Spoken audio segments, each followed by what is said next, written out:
أعوذ بالله من الشيطان الرجيم بسم الله الرحمن الرحيم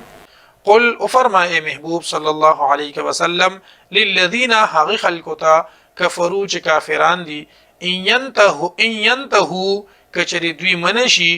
یغفر لهم نؤب بخلیشی دویتا ما قد سلف هغه چې مخکې تیر شوی دی و ان يعودوا او کچری دوی بیا داسي وکړي فقد مضت نو په تحقیق سره تیر شوی دی سنت الاولین حالت د مخکانو خلقو وقاتلوهم او جنگ کوي د دوی سره جهاد کوي د دوی سره حتا لا تكون فتنه تر دې پورې چې پاتې نشي فتنه ويكون الدين او شي دین كله لله ټول د الله د پاره فإن انتهوا پس که چری دوی منشي فإن الله پس بشک الله تبارک وتعالى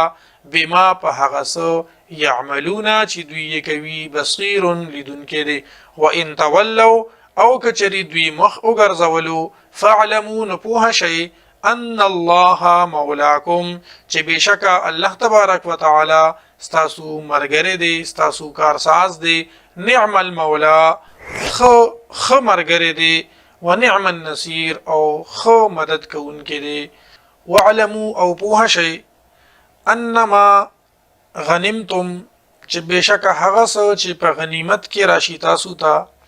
په غنیمت کې بیا مو تاسو من شیء د سسیزنا فان لله خمسه نو پس بشک الله د پاره دا پنځمه حصہ وللرسول او د رسول الله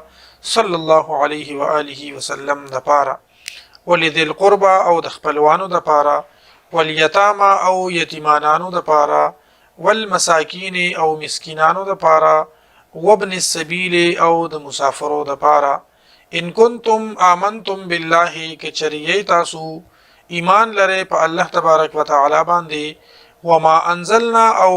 په هغه کتاب چې نازل کړی دی مونږه علی عبدنا په خپل بنده باندې یوم الفرقان په ورځ د فرقان کې په ورځ د حق او د باطل د فیصله په ورځ یوم التقى الجمعان په هغه ورځ چې مخامخ شوي وي دوه لښکرې دوه ډلې والله على كل شيء قدير او الله تبارک وتعالى په هر څه باندې قادر دی اذ انتم بالعدوه الدنيا هر کله چې وای تاسو په غاړه نږدې باندې وهم بالعدوه القصوى او دوی په غاړه لري باندې والركب اسفل منكم او قافله خطه ود تاسو نه ولو تواعدتم او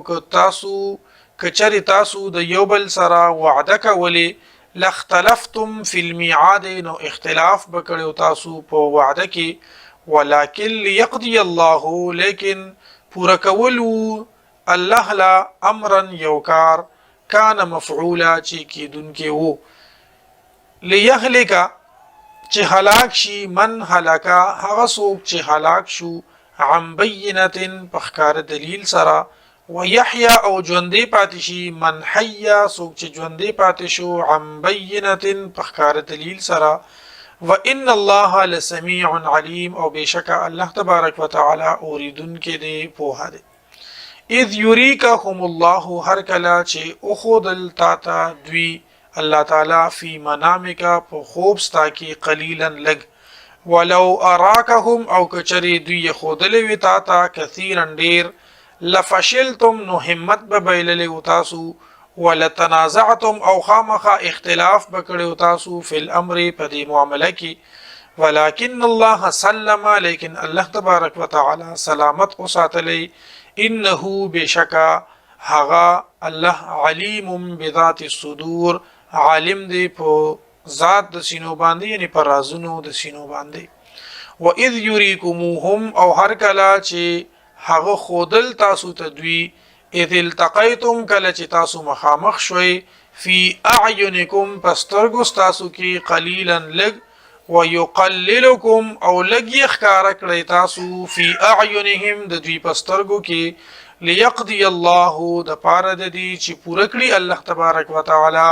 امرا دغکار کان مفعولا چې کیدونکې وو و الى الله او الله تبارک وتعالى طرفتا